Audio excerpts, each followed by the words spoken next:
राजस्थान का उदयपुर, जिसे झीलों की नगरी कहा जाता है, वो अब एक ऐसी घटना के लिए भी जाना जाता है जिसने पूरे देश को झकझोर कर रख दिया था। साल 2022 में कन्हैया लाल नामक एक निर्दोष दर्जी की निर्मम हत्या ने न केवल उदयपुर बल्कि पूरे भारत को सदमे में डाल दिया था। ये हत्या धार्मिक असहिष्णुता और कट्टरपंथी विचारधारा के कारण हुई, जिसने समाज में एक गहरी दरार डाली थी।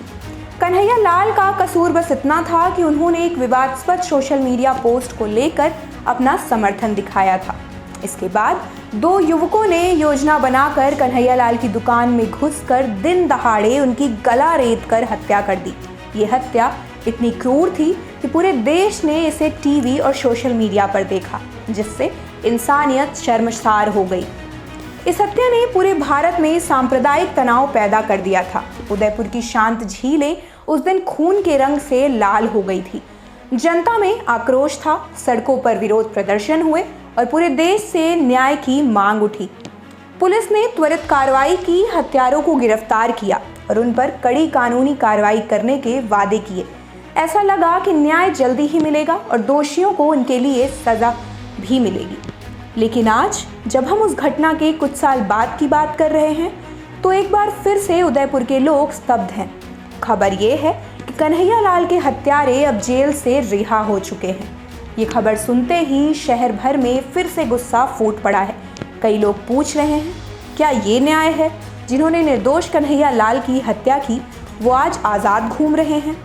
सरकार और प्रशासन पर सवाल खड़े हो रहे हैं। क्या ये कानूनी प्रक्रिया की विफलता है या फिर दबाव के चलते ऐसा हुआ? क्या उन हत्यारों को सही मायने में सजा मिली या उन्हें किसी राजनीतिक या सांप्रदायिक वजह से रिहा कर दिया गया? न्याय की उम्मीद में कन्हैया लाल के परिवार वालों की आंखें एक बार फिर से नम हो चुकी हैं। ये स्थिति सिर्फ एक परिवार या एक व्यक्ति की नहीं है, ये पूरे समाज के लिए एक सवाल खड़ा करती है। क्या हम ऐसी दुनिया में रह रहे हैं जहां न्याय सिर्फ शब्दों का खेल बनकर रह गया है? उदयपुर के लोग इस वक्त डर और आक्रोश के बीच जी रहे हैं। उन्हें डर है कि अगर ऐसे अपराधियों को सजा नहीं मिलेगी तो समाज में अपराध करने वालों का हौसला और बढ़ेगा। कन्हैया लाल के हत्यारों की रिहाई ने एक बार फिर से समाज में अस्थिरता और असुरक्षा का माहौल बना दिया है।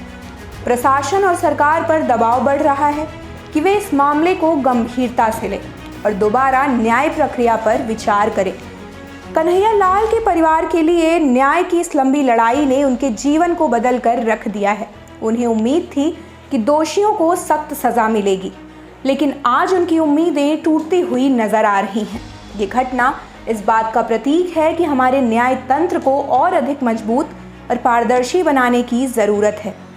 उदयपुर लोगों के लिए ये सिर्फ एक हत्या का मामला नहीं है, यह उनके विश्वास और सुरक्षा की लड़ाई भी है।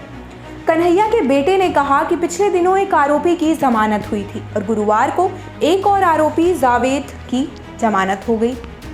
इस तरह के गंभीर मामले में आरोपी की जमानत नहीं होनी चाहिए थी। जावेद की घटना में शामिल होने के सबूत पाए गए थे। उसी ने मेरे पिता के दुकान पर मौजूद होने की सूचना मुख्य आरोपियों को दी थी। आरोपी की भूमिका साबित करने में एनआईए फेल हुई है। ऐसे तो संभव है कि एक के बाद एक सभी आरोपी छूट सकते हैं।